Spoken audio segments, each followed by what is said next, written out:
Ma'asyiral muslimat yang dimuliakan Allah Azza wa Jalla, fattaqun nisa, takutlah kepada wanita. Lah wanita-wanita tukang fitnah ini yang ditakutkan Nabi SAW siapa? Wanita-wanita tukang fitnah ini.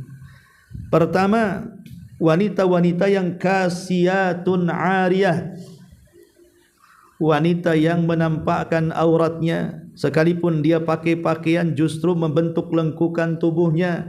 Itu pula yang membuat ketertarikan menambah bagi kalangan laki-laki terhadap wanita. Maka wanita penyebar fitnah adalah wanita yang kasiyat ariyat, pakai baju tapi seolah-olah tidak pakai baju. Dan itu banyak hari ini kan, Bu.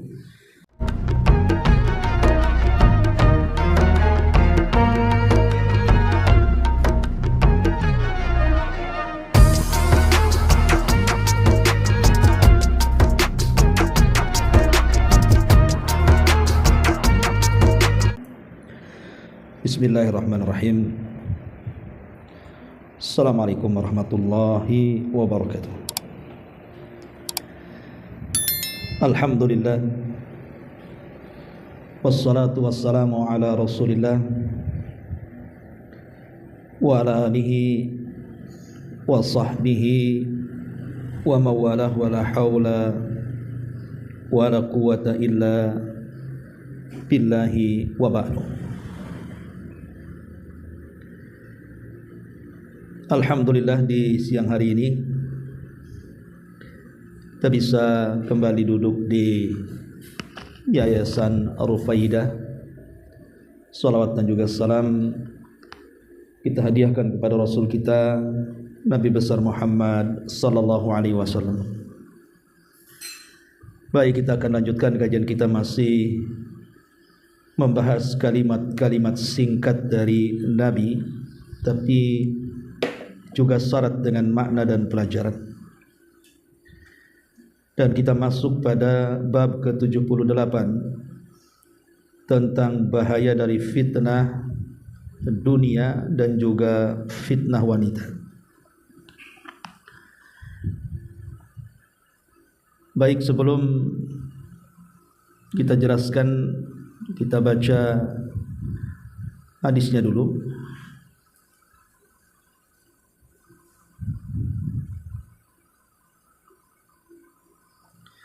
An Abi Sa'idin Al-Khudri radhiyallahu anhu qala qala Rasulullah sallallahu alaihi wa ala alihi wasallam, inna ad-dunya hulwatun hadiratun wa inna Allaha mustakhlifukum fiha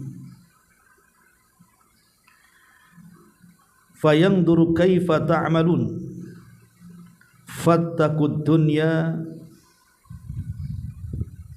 wattaqun nisa fa inna awwala fitnati bani Israila kanat fin nisa, rawahu Muslim. Dari sahabat Abi Sa'id Al-Khudri, semoga Allah meridai beliau berkata, Nabi SAW bersabda,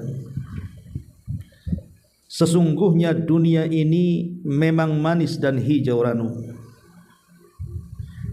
dan sungguh Allah menjadikan kalian sebagai khalifah di dalamnya.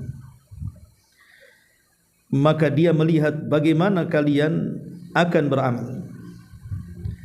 Oleh karenanya berhati-hatilah kalian dari fitnah dunia, dan berhati-hatilah kalian dari fitnah wanita, karena sesungguhnya fitnah yang pertama menimpa Bani Israel adalah dari kaum wanita.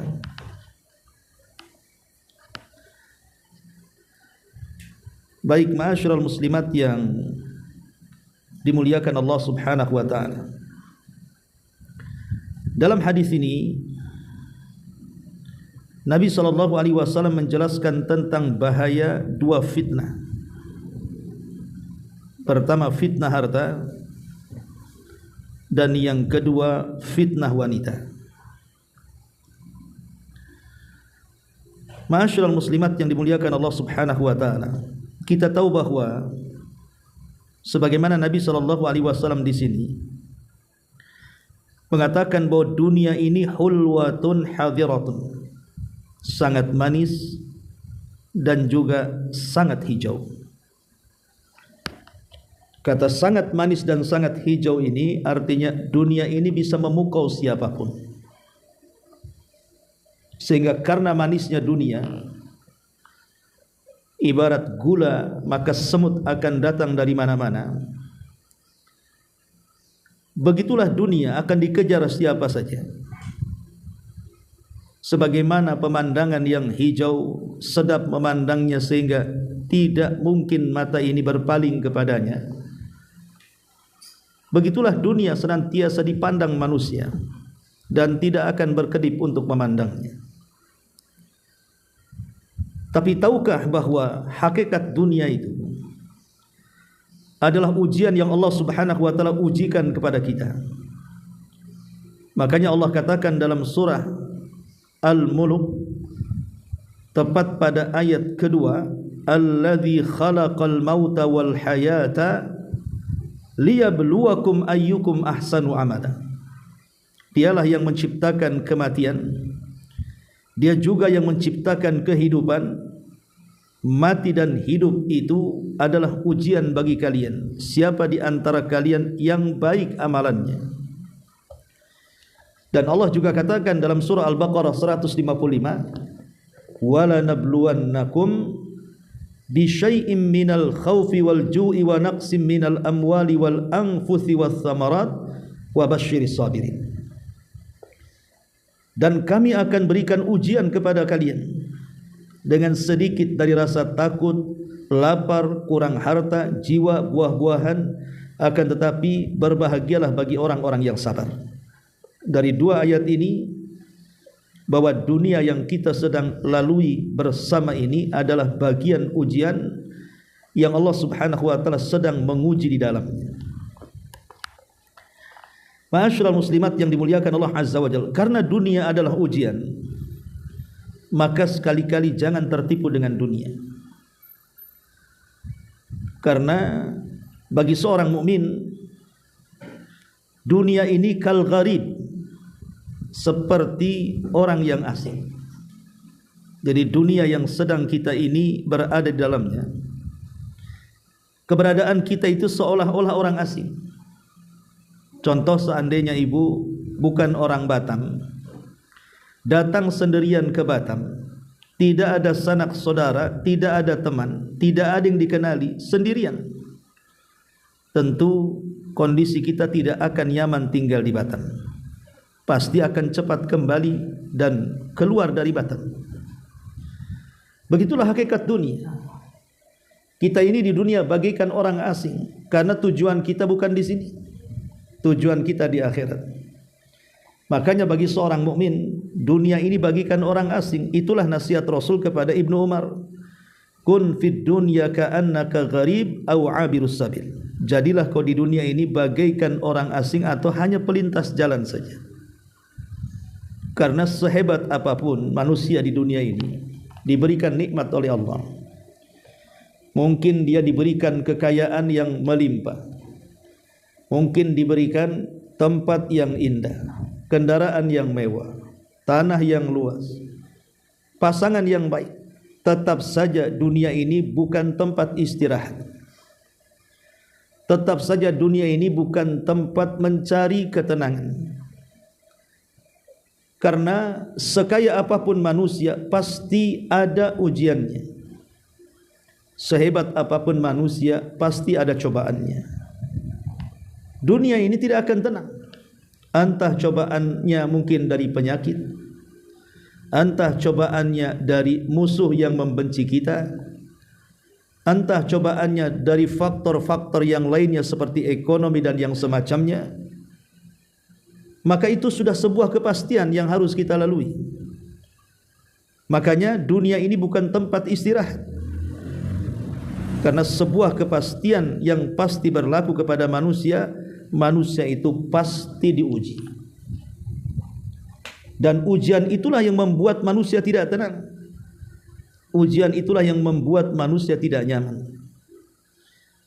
Makanya kenapa hidup di dunia ini boleh kita ini mengejarnya, tapi hanya sebatas wasilah untuk perjalanan kita menuju akhirat kita. Ma'asyiral muslimat yang dimuliakan Allah Subhanahu wa taala. Lalu kalau kita melihat di tengah-tengah masyarakat kita ini, ada orang-orang itu yang tergila-gila betul dengan dunia sehingga melupakan segalanya. Bahkan sebagian mereka itu tidak peduli soal mencari kekayaan harta. Terkadang dia ambil dari yang tidak seharusnya dia ambil. Entah mengambil dengan cara curang, culas, zalim dan yang semacamnya. Tentu orang yang gila dunia ini, Bu, ada ciri-ciri yang tampak yang harus kita perhatikan. Apa saja ciri-ciri orang yang gila dunia itu? Pertama, kathratul insyighali bid dunya, terlampau sibuk dengan dunia. Sibuk dengan perniagaannya, sibuk dengan bisnisnya, sibuk dengan mengurus usahanya, sehingga hatinya itu hanya terpaut dengan dunia dan dunia saja. Datang waktu sholat tak peduli, datang waktunya berzakat tidak peduli, melihat orang fakir dan miskin tidak ada ibah, melihat sarana-sarana dakwah tidak mau menyumbangkan sebagian hartanya. Memang murni kesibukan dia hanya dunia dan dunia saja. Ini orang gila dunia namanya. Mulai dari bangun sampai tidur, bangun lagi dan begitu seterusnya. Di otak dan pikirannya itu hanya bagaimana caranya mencari dunia sebanyak-banyaknya. Ini yang pertama. Yang kedua, kasratul kalami anha. Kalau dia bicara, kalau dia ngobrol, pasti yang dibicarakan dan diobrolkan itu pasal dunia saja. Mau ngobrol berdua dengan kawannya, mau ngobrol dengan orang banyak, mau ngobrol dengan pasangannya, mau ngobrol dengan anak-anaknya, mau ngobrol dengan keluarganya, obrolannya itu pasti seputar dunia saja. Seputar bagaimana membangun rumah, membeli kendaraan, membeli tanah, bagaimana makan di tempat yang enak, kuliner ke sana kemari, ataupun mungkin rekreasi ke tempat-tempat mungkin ke dalam negeri, luar negeri, bahkan jauh dari negeri. Jadi bicaranya hanya seputar itu saja. Tidak ada bicara soal agama, soal bagaimana kemudian membesarkan anak ini di pesantren, bagaimana caranya membaca Al-Quran, bagaimana caranya menghabiskan hari untuk berzikir, melaksanakan kewajiban, meninggalkan yang diharamkan. Dah kepikir tuh. Jadi orang yang dalam pembicaraannya berkutat seputar dunia saja, itu ciri orang gila dunia. Pertama, orang sibuk dengan dunia. Yang kedua, bicaranya juga soal dunia. Bahkan yang lebih parah, at-ta'alluq al-qalbi bid dunya, hatinya hanya terpaut dengan dunia saja. Hatinya hanya gelisah kalau seandainya dia tidak dapat dunia. Hatinya merasa sedih kalau dunia hilang pada badannya. Hatinya tidak tenang kalau dunia tidak bisa diraihnya. Pokoknya hatinya hanya untuk dunia dan dunia. Ini orang gila dunianya. Angan-angannya hanya dunia dan dunia saja. Ma'asyiral muslimat yang dimuliakan Allah Subhanahu wa taala. Ini alamat yang ketiga. Alamat yang keempat, hayalan-hayalan, maniyat, kathratul maniyat ila dunya. Banyaknya hayalan dan angan-angannya itu hanya dunia saja. Jadi kalau duduk melamun, terpikir macam manalah saya ingin seperti si anu, rumahnya bagus, kendaraannya bagus, kerjanya bagus dan begitu seterusnya. Jadi menghayal dan melamunnya itu hanya yang dihayalkan soal bagaimana meraih dunia. Enggak kepikir dia akan mati. Enggak kepikir kalau dia akan mempertanggungjawabkan semua perbuatan dia di dunia. Lah inilah 4 alamat orang dianggap gila dunia ini, Bu. Kalau ibu sibuk dengan dunia, kalau ngomong yang diomongkan hanya dunia, kemudian hatinya gelisah karena mikir dunia, kemudian angan-angan cita-citanya itu bagaimana cara meraih dunia. Oh, ini orang gila dunia ini. Bahaya kalau orang gila dunia ini. Ini kalau 4 sifat ada pada diri kita, ketahuilah ibu ini orang gila. Maksudnya gila dunia. Kenapa gila dunia ini sangat bahaya, Bu? Bahkan dijadikan fitnah oleh Nabi. Bahkan Rasul mengatakan fattaqud dunya, hati-hati dengan dunia. Pertama, orang kalau sudah tersifati dengan 4 watak ini, maka dipastikan dia akan menyia-nyiakan kewajiban agama. Pasti itu. Orang yang hubud dunia melampau, gila dunia berlebihan, dipastikan dia akan banyak meninggalkan kewajiban-kewajiban agama. Kenapa?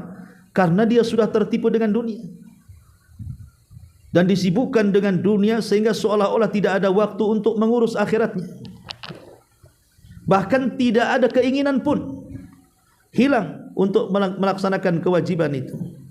Buktinya kalau ada 2 panggilan seorang pedagang, 1 panggilan azan salat, 1 panggilan pelanggan.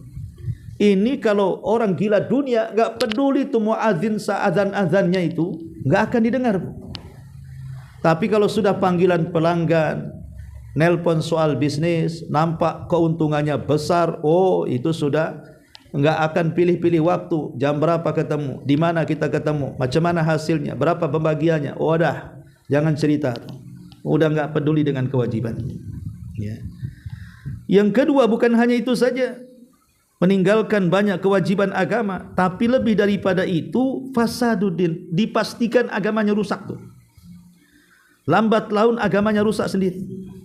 Kalau sudah kewajiban ditinggalkan, pasti agamanya rusak. Pasti dia akan menghalalkan segala cara untuk meraihnya. Enggak peduli menerjang larangan, terjanglah dia. Bukankah Rasul yang mengatakan sayati alaikum zaman la yubalil mar'u bima akhadal mal amin halalin amin haramin.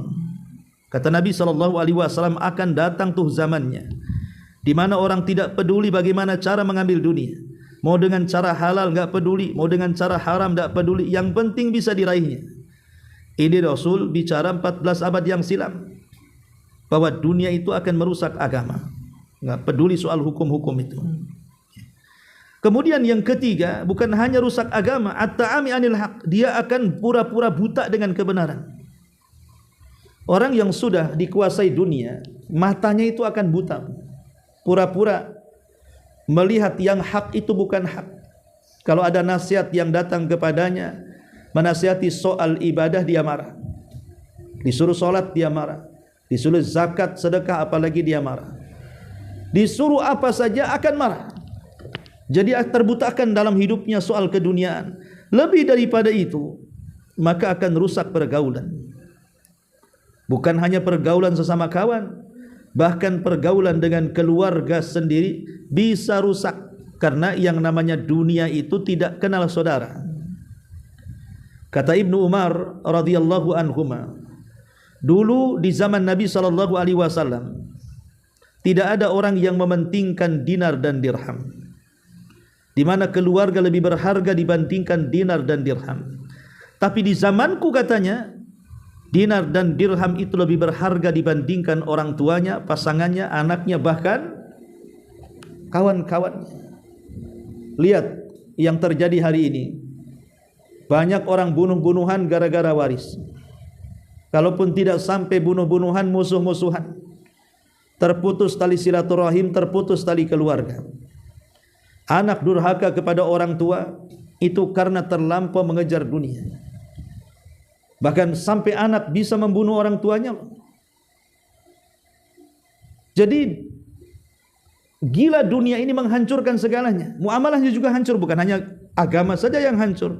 Muamalah bisa hancur, Bu. Lihat di pasar-pasar itu. Orang yang gila dunia, dia bisa loh menyikut kiri, kanan, sundul atas, injak bawah, itu sudah biasa kan. Hasad sana, hasad sini, saling membelakangi, saling menjatuhkan, saling membenci, yang ujung-ujungnya saling perang. Itu karena gila dunia tuh. Itu akibat daripada gila dunia. Ma'asyiral muslimat yang dimuliakan Allah Azza wa Jalla, bahkan terjadinya permusuhan, terjadinya kekacauan pun karena manusia mengejar dunia. Bahkan ada yang sampai mabuk padahal dia tidak mabuk. Dia tidak minum khamar. Dia tidak mengkonsumsi narkoba. Tapi karena dunia sudah menguasainya, Bu, dia kayak orang mabuk. Dia bisa menyakiti orang sekehendaknya, menyuruh orang untuk mendolimi orang, menyuruh orang untuk membunuh orang, menyuruh orang untuk membuat kekacauan. Itu sudah biasa tuh. Inilah akibat daripada gila dunia itu. Makanya kenapa dunia ini menjadi fitnah, karena bisa memabukkan. Ma'asyiral muslimat yang dimuliakan Allah Azza wa Jalla, dunia ini sebenarnya diambil dari bahasa Arab ad-dunya. Bahasa kitanya dunia, bahasa Arabnya ad-dunya.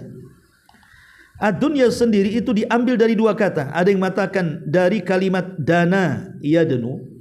Dana yadnu artinya qaruba. Artinya qaruba, dekat.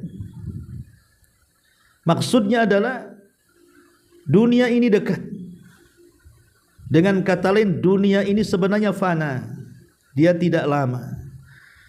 Ada waktu-waktu orang hidup itu pasti mati. Ada waktu-waktunya orang sehat itu bisa sakit. Ada waktu-waktunya orang itu bisa miskin dari kekayaannya. Yang namanya dunia ini fana. Karena hanya ada dua kemungkinan. Boleh jadi dunia yang meninggalkan kita atau kita yang meninggal dunia. Datang tsunami, habislah dunia meninggalkan kita. Rumah roboh, usaha hancur, uang hilang, sertifikatnya juga terbakar, macam-macam. Dunia meninggalkan kita. Atau mungkin dunianya enggak hilang. Rumahnya bagus, kendaraannya oke, uangnya banyak, tapi dia yang meninggal dunia. Dia yang meninggalkan dunia. Jadi dunia ini sebenarnya tidak fana. Atau dunia itu diambil dari kata dana'ah, artinya hina. Dunia diambil dari kata ad-dana'ah, artinya dunia ini sangat hakir, sangat hina sekali. Maksudnya hina ini dibandingkan kehidupan akhirat, dunia ini enggak ada apa-apanya. Tapi terkadang karena kita ini diperlihatkan dunia lebih dahulu dan tidak diperlihatkan akhirat, itulah terkadang kalau cerita surga itu tidak yakin. Jangan-jangan dongeng saja. Jangan-jangan itu hanya penyenyak tidur saja. Jangan-jangan hanya cerita-cerita saja, bohong-bohongan saja. Karena kita sudah terlahir di dunia dan tampak kemewahan dunia, sehingga akhirat itu sudah lupa bagi dia. Itulah fitnah dunia. Fitnah dunia itu membahayakan segalanya. Ma'asyiral muslimat yang dimuliakan Allah Subhanahu wa taala. Dan di sini Nabi sallallahu alaihi wasallam mengatakan innad dunya khulwatun hadiratun. Dunia ini manis memang, hijau memang, tetapi ingat, hakikat orang yang mengejarnya, hakikatnya dia tertipu dengan dunia. Karena dunia itu dikatakan dalam Al-Quran, dia adalah mata'ul ghurur. Dia adalah mata'ul ghurur, sebuah kekayaan yang menipu saja. Ma'asyiral muslimat yang dimuliakan Allah Subhanahu wa taala. Kemudian Nabi SAW mengatakan, wa innallaha mustakhlifukum fiha. Dan Allah telah menjadikan kalian sebagai khalifah di permukaan bumi. Maksudnya khalifah di sini, ada yang mengatakan kita ini sebagai pengganti umat yang sebelumnya menetap dunia. Siapa yang sebelumnya menetap di dunia? Jin. Itulah makhluk pertama yang menghuni bumi. Kemudian Allah gantikan kita yang mengelolanya. Ada yang mengatakan khalifah di sini artinya bergenerasi. Bahwa manusia itu akan senantiasa bergenerasi. Ketika ada orang tua kita meninggal, maka anak yang meneruskannya. Anak dewasa tua meninggal, nanti cucunya yang meneruskannya. Kemudian cucu besar dewasa meninggal, cicit yang meneruskannya. Dan begitu seterusnya. Disebut khalifah itu maksudnya makhluk yang bergenerasi. Atau maksudnya untuk memimpin bumi, memakmurkan bumi, menjaga bumi. Fayangduru kaifa ta'malun. Maka Rasul mengatakan, bagaimana kalian beramal di bumi ini. Allah akan lihat bagaimana kalian akan beramal di bumi ini. Bagaimana kalian akan melakukan sebuah amalan yang ada di bumi ini. Apakah bersyukur ataukah kufur. Maka Nabi SAW mengatakan fattaqud dunya, hati-hati kalian dengan dunia, karena dunia ini bisa membinasakan kita semuanya. Hati-hati dengan dunia. Ma'asyiral muslimat yang dimuliakan Allah Subhanahu wa taala. Kemudian Nabi mengatakan setelah memberikan peringatan kepada kita tentang dunia, Rasul mengatakan wattaqun nisa, bukan hanya dunia saja yang harus kita hati-hati, berhati-hati juga dengan wanita. Apa maksudnya berhati-hati dengan wanita ini? Fitnah wanita ini sangat dahsyat sekali. Banyak kalangan Bani Israel itu tumbang gara-gara wanita. Itu ulama-ulamanya tumbang gara-gara wanita. Hilang ilmunya, hilang keulamaannya gara-gara wanita. Dan itu terjadi juga hari ini. Naudzubillah, kadang-kadang ada orang yang mengatasnamakan guru ngaji, tahu-tahu mencabuli santri-santrinya. Baru-baru ini saya lihat ada berita di mana, di Batu Haji ya. Ada guru ngaji mencabuli anak-anak kecil, TPQ itu apa gitu, serang sama warga. Tidak aneh bagi kita kalau seandainya ada kemudian tokoh-tokoh agama nyungsep gara-gara wanita itu, karena wanita ini fitnah. Sekekar apapun laki-laki, sekuat apapun tenaga laki-laki, sehebat apapun laki-laki, bisa ditundukkan dengan wanita. Walaupun wanita ini lemah, gemulai, tidak punya tenaga. Makanya kenapa Nabi mengatakan wattaqun nisa, takutlah kalian dengan wanita. Karena besarnya fitnah wanita ini sampai Islam ini membuat aturan-aturan untuk ibu. Pertama, Allah perintahkan untuk lebih baik banyak tinggal di rumah, dan jangan mudah keluar begitu saja kecuali karena darurat ataupun karena ada hajat kebutuhan. Tapi kalau tidak ada hajat kebutuhan, tidak ada hal-hal yang darurat, sebaiknya di rumah saja. Jangan berkeliaran karena akan membuat fitnah. Dan itu perintah Quran. Allah mengatakan waqarna fi buyutikunna wala tabarrujna tabarrujal jahiliyatil ula. Hendaklah seorang wanita itu lebih banyak tinggal di rumahnya, jangan tabarruj seperti jahiliyah. Yang kedua, aturan kedua, Allah perintahkan hijab supaya wanita jangan menjadi fitnah. Maka Allah Subhanahu wa taala merintahkan kaum wanita itu untuk berhijab, membungkus badannya, tidak menampakkan auratnya kecuali yang halal bagi dia, mahramnya seperti suami istri. Ya. Makanya Allah mengatakan ya ayyuhalladzina amanu qul li azwajika wa banatika wa nisa'il mu'minin yudnina 'alaihinna min jalabibihin. Nabi, katakan kepada istrimu, anak perempuanmu dan wanita-wanita kaum mukminin dimanapun mereka berada, baik di zamannya atau setelah di zamannya, hendaklah mereka melembrehkan kain-kain jilbab mereka, tutup aurat. Ya. Itulah karena besarnya fitnah wanita itu sampai Allah membuat aturan sebaiknya para wanita menutup auratnya. Kemudian yang ketiga, karena wanita ini besar fitnahnya, ada larangan tidak boleh seseorang berkhalwat, berdua-duaan laki-laki dengan perempuan, kecuali yang ketiganya setan tuh, kecuali memang suami istri. Tapi berdua-duaan laki-laki dan perempuan tanpa mahram, maka Nabi SAW sangat-sangat mengharamkan. La yahillu rajulun bimra'atin, la yakhluwanna rajulun bimra'atin illa wa ma'aha dhu mahramin, wa la tusafir al-mar'atu illa ma'adhi mahramin. Tidak boleh seorang laki-laki berdua-duaan dengan seorang wanita kecuali ada mahramnya. Tidak boleh seorang wanita safar sendirian kecuali ada mahramnya. Lihat bagaimana Islam membuat aturan seperti ini supaya wanita tidak menjadi fitnah. Ya. Bahkan Islam juga sangat melarang ikhtilat, laki-laki campur dengan wanita di keramaian. Tidak boleh. Kalau bisa dihindari, hindari. Kecuali tidak bisa dihindari. Itulah aturannya. Kenapa sampai Allah Subhanahu wa taala dan Rasulnya membuat 3 aturan ketat ini supaya wanita tidak menjadi fitnah. Pertama, lebih banyak tinggal di rumah. Yang kedua, menutup auratnya. Kemudian yang ketiga, jangan berkhalwat dengan laki-laki yang bukan mahramnya, atau ikhtilat, bercampur baur laki-laki dan perempuan. Ma'asyiral muslimat yang dimuliakan Allah Azza wa Jalla, fattaqun nisa, takutlah kepada wanita.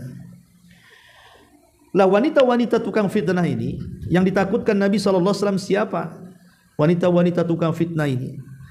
Pertama, wanita-wanita yang kasiyatun ariyah, wanita yang menampakkan auratnya, sekalipun dia pakai pakaian justru membentuk lengkukan tubuhnya. Itu pula yang membuat ketertarikan menambah bagi kalangan laki-laki terhadap wanita. Maka wanita penyebar fitnah adalah wanita yang kasiyat ariyat, pakai baju tapi seolah-olah tidak pakai baju. Dan itu banyak hari ini kan Bu. Kadang-kadang perempuan pakai pakaian laki-laki.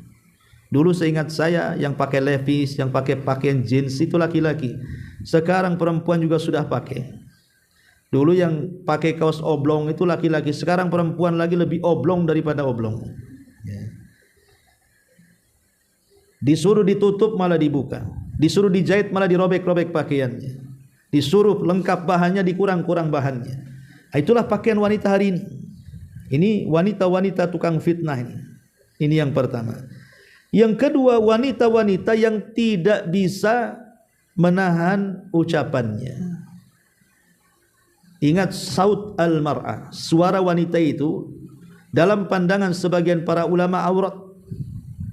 Tapi lihat sekarang, terkadang wanita-wanita ini dengan suaranya justru merayu-rayu laki-laki yang tidak ada hubung kait dengan dia. Dia bukan mahramnya. Sengaja kemudian melirihkan, suaranya mendayu-dayu dan begitu seterusnya. Maka ini wanita-wanita si tukang fitnah. Ya, karena tidak menjaga tuh marwah dia. Tidak menjaga marwah dia sama sekali. Ataupun wanita-wanita yang suka keluar rumah bukan karena ada alasan yang jelas. Entah ke pasar belanja, entah ke pasar karena ada hajat dan kebutuhannya. Ini enggak. Jalan ke sana kemari melebihi jantan. Pokoknya nongkrong sana, nongkrong sini. Apalagi anak-anak gadis zaman sekarang, kadang-kadang ada yang gabung dengan geng-geng motor. Coba bayangkan, ya. Ini wanita-wanita penyebar fitnah. Padahal bagaimanapun Allah Subhanahu wa taala memerintahkan wanita itu harus banyak sabar dan menjaga kehormatan. Jaga kehormatan, ya. Jangan kemudian pandangannya pun memandang ke sana kemari tanpa disaring. Dia pandang sepandang-pandangnya, naudzubillah, ya. Ma'asyiral muslimat yang dimuliakan Allah Subhanahu wa taala. Kemudian Allah Subhanahu wa taala mengatakan fa inna awwala fitnati bani Adam fitnati bani Israil kanat fin nisa. Karena fitnahnya Bani Israel itu berasal dari wanita. Baik, itu sebagai keterangan. Kita lihat bukunya. Ya, perhatikan bukunya. Nabi SAW menghabarkan dalam hadis ini tentang keadaan dunia dan sifat-sifat dunia yang membuat kagum orang-orang yang melihatnya dan merasakannya. Orang kalau sudah masuk ke kubangan dunia akan sulit keluar dari dunia. Kemudian beliau menghabarkan bahwa Allah menjadikan sebagai ujian atau fitnah bagi hambanya. Jadi dunia ini sebagai ujian bagi kita. Apakah kita bisa menggunakan dunia, memperalat dunia, atau dunia yang memperalat kita? Karena ada dua kemungkinan saja. Kita bisa mengatur dunia atau dunia yang mengatur kita. Hanya itu saja. Tapi kebanyakan bukan kita yang mengatur dunia, dunia yang mengatur kita. Contohnya, ibu lagi susah, lagi fakir, lagi miskin gitu ya. Tiba-tiba Allah sodorkan dunia menjadi kaya raya. Pada sewaktu miskin dia menghayal, ya Allah, nanti kalau saya kaya, saya ingin ke Mekah, ingin haji, ingin umrah. Nampak anak yatim, ya Allah, kalau saya kaya, saya akan rawat tuh anak yatim tetangga. Ya Allah, kalau saya kaya, saya akan bangun masjid, bangun jalan, macam-macam tuh otak di pikiran dia. Bagus, bukan tidak bagus, bagus.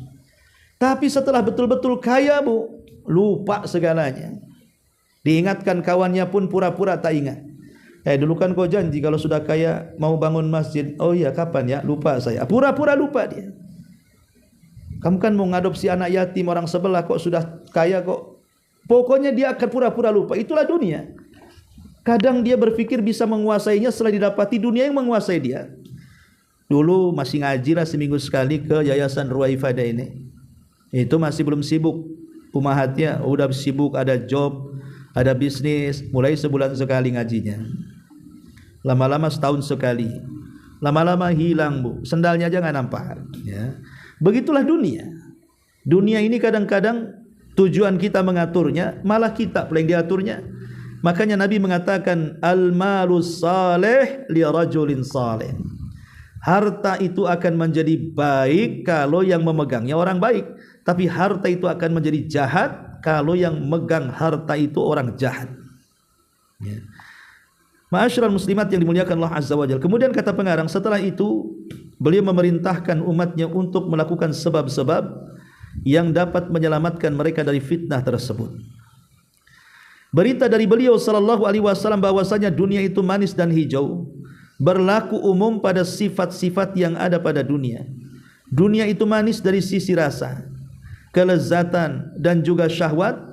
Dunia itu hijau dari sisi keelokan, keindahan dan yang tampak di depan matanya.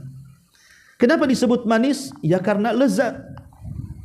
Lezat kenapa? Ya karena mengikuti syahwat. Lihat, orang yang kalau sudah terkuasai syahwatnya, sudah enaknya berzinah, naudzubillah, pasti dia akan melupakan istrinya.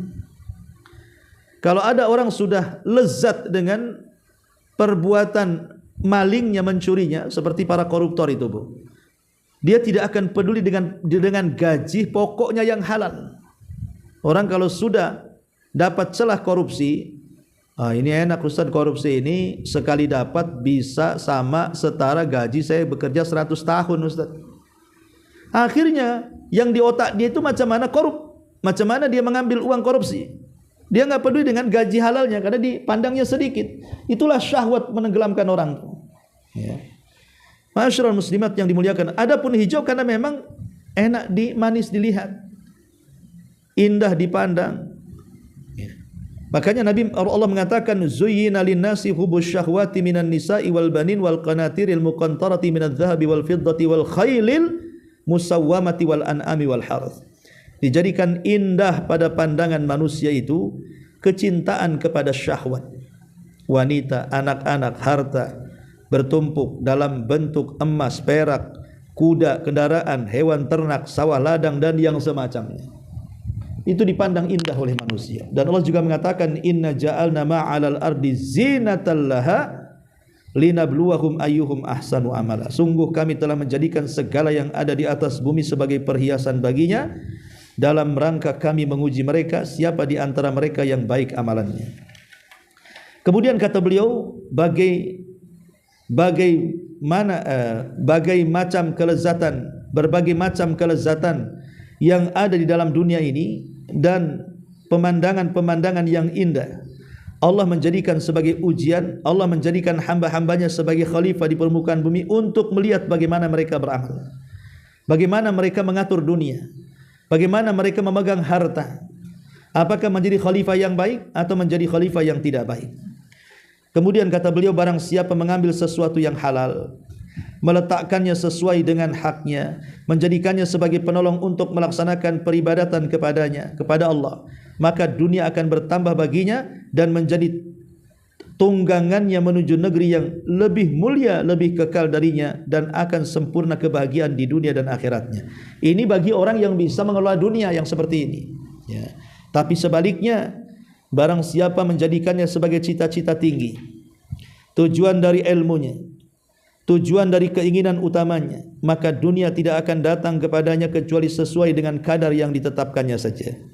Dan akhir dari semua itu adalah kesengsaraan. Tidaklah dia menikmati kelezatan dunia dan syahwatnya kecuali dalam waktu yang sebentar saja. Kelezatan yang dia rasakan sangatlah sedikit, sedangkan kesedihannya amat sangat panjang. Seolah-olah pengarang ingin mengatakan begini, Bu, ya. Jadi manusia yang kedua ini yang menjadikan cita-citanya hanya dunia saja, angan-angannya hanya dunia saja. Sebenarnya dunia yang diraih itu tidak lebih dari takdir yang sudah ditentukan. Ada orang berpikir korupsi itu cepat kaya, mencuri itu cepat kaya, berdusta itu cepat kaya. Itu was-was setan saja, Bu. Kenapa? Karena kekayaan itu sudah ditulis Lauhil Mahfuz. Kalau kita tidak ditakdirkan menjadi orang kaya, ya tidak kaya, segitu saja dapatnya. Lalu kenapa kalau semua sudah ditakdirkan kita harus mencuri, toh juga hasilnya sama? Kenapa harus korupsi, toh juga hasilnya sama? Kenapa harus berdusta dan membuat kezaliman, toh juga hasilnya sama? Itulah orang-orang yang terkena was-was tidak yakin dengan takdir namanya. Ya. Ma'asyiral muslimat yang dimuliakan Allah Azza wa Jalla. Kemudian kata pengarang, semua jenis kelezatan dunia adalah fitnah dan juga ujian. Akan tetapi fitnah yang paling besar dan fitnah yang paling dahsyat dalam dunia ini adalah fitnah wanita. Sesungguhnya fitnah mereka ini sungguh besar. Terjerumus dalam fitnah mereka merupakan satu yang membahayakan. Madarat yang ditimbulkan oleh fitnah mereka pun sangat besar. Sesungguhnya mereka adalah jerat syaitan. Betapa banyak orang baik-baik yang terjerat oleh fitnah mereka sehingga menjadi budak syahwatnya dan juga sandra dosanya. Sungguh berat baginya untuk membebaskan diri darinya. Dosa tersebut adalah dosanya karena ia sendirilah yang tidak bisa menjaga diri dari ujian ataupun fitnah itu. Adapun jika dia bisa menjaga dirinya dan ujian ini, tidak merasuki pintu-pintu yang menyebabkan kecurigaan, tidak menjerumuskan di dalam fitnah ini, dan meminta pertolongan dengan berpegang teguh kepada Sang Penolong Allah, maka benar-benar dia akan selamat dari fitnah ini dan terbebas dari fitnah ujian ini. Oleh karena itulah dalam hadis ini Nabi memperingatkan tentang fitnah wanita secara khusus. Beliau mengatakan tentang sesuatu yang menimpa umat-umat sebelum kita, maka sungguh padanya terdapat pelajaran bagi orang-orang yang mengambil pelajaran dan nasihat bagi orang-orang yang bertakwa. Jadi Rasul sampai memberikan contoh khusus betapa bahaya fitnah wanita, yaitu di zaman Bani Israel. Banyak ulama-ulama tumbang gara-gara wanita. Bahkan ada satu dari sekian murid-murid Nabi Musa yang pilihan Nabi Musa tidak terelakkan terfitnah dengan wanita, berzinah dia dengan seorang wanita, akhirnya turun azab taun, ribuan manusia meninggal gara-gara maksiat yang dilakukannya. Itu contoh di antara fitnah Bani Israel tentang wanita. Maka jadilah wanita-wanita yang soleha, jangan menjadi wanita-wanita pembuka fitnah yang akan menghancurkan keluarga, tetangga, bahkan bangsa dan negara. Wallahu a'lam. Ini di antara keterangan muallif rahimahullahu taala Syekh Abdul Rahman As-Sa'di rahimahumullahu taala. Baik, sampai di sini. Silakan kalau ada yang bertanya.